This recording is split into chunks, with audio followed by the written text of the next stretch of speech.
এটা সৌদিতে এইভাবেই আসে না, কাঁচা খেজুর, একদম কাঁচা ইনটেক প্যাকেট। এটা মরিয়ম, ওটা বড়ই খেজুর না?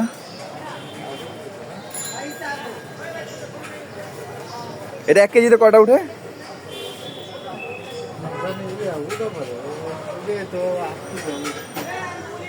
না, এত হাফ কেজি হবে না, এনে হয়তো 200-300 গ্রাম হবে মনে হয়, এত হওয়ার কথা না। খেজুর, এটা হচ্ছে ফলের দোকান পাশে, সকল ধরনের ফল। বড়ই উঠছে,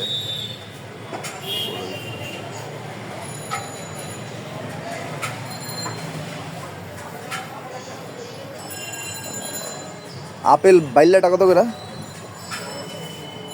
বাইল্লা আপেল, যেটা একটু ভালো ভালো লাগে।